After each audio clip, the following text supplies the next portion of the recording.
What's going on, guys? My name is Tommy. Welcome back to the channel, and as always, hey, happy Friday. We're here today for another episode of the Inner Sea region, a 5-minute tour. Last week we talked about the Darklands, and if you didn't quite catch that one, you can follow this card right here. But last week we covered the Darklands because we wanted to get everything outside of Avestan before burning through it. There was one nation that I did forget in my consideration of that. We're covering them today for those of us who didn't read the title. Today, it's all about Hermea. So, as of last Tuesday, this channel's 424 subscribers giveaway is live. If we can get our patronage up to around $150 a month and get us to 424 subscribers, I'll run you and 5 or 6 of your fellow subscribers through the Doomsday Dawn adventure for the Pathfinder 2nd Edition playtest. I'm super stoked to be able to offer you guys this giveaway. You can follow this card right here for more information about the giveaway. Today, this episode of the Inner Sea region, a 5-minute tour, was brought to you by the Inn of Planar Crossroads. Guys, as always, thank you so much for your time. Thank you so much for your support, your friendship. To the little guy living in middle of nowhere, Missouri, trying to get out there on YouTube, it means the world.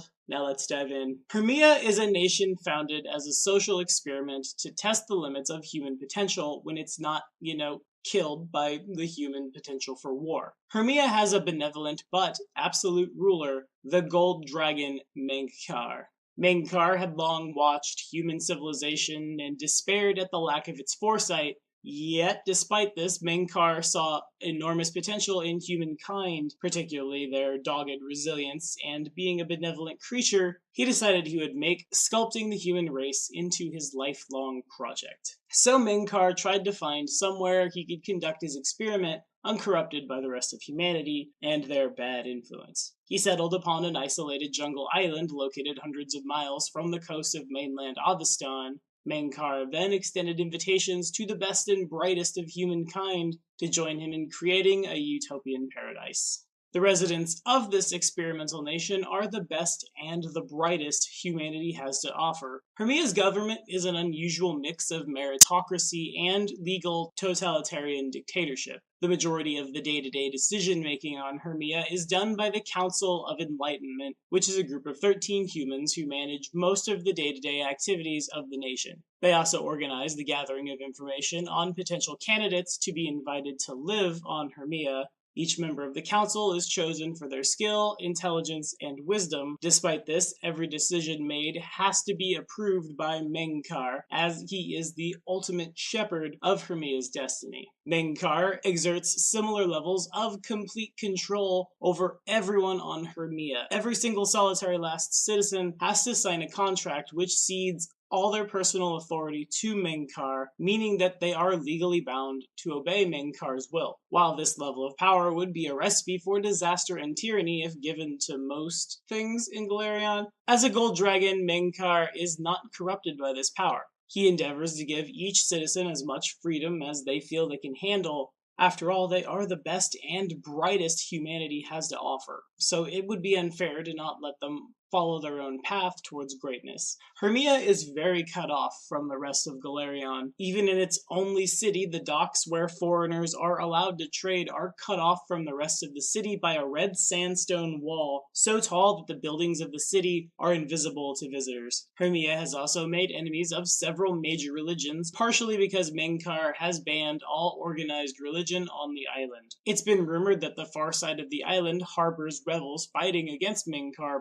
but with the high quality of life on Hermea, those rumors must surely be exaggerated. The citizenship of Hermea is so rare that the people born on Hermea don't even necessarily have the right of citizenship at birth. Those born on Hermea are given access to the best education. We're talking science, we're talking art, we're talking magic, we're talking swordplay. All of these things are taught to them up until the age of 16. Once they reach 16, they are tested to see if they are suitable for citizenship. Those few children who do fail the test are given enough supplies to make their way in the world and then banished from Hermea and never allowed to make contact again. And that is exactly what we have on Hermea, the brave new world, the utopian society, the dystopian society that we've come to expect from pop culture and sci-fi, wrapped up in a fantasy package, unlike anything else we've seen on Galerion.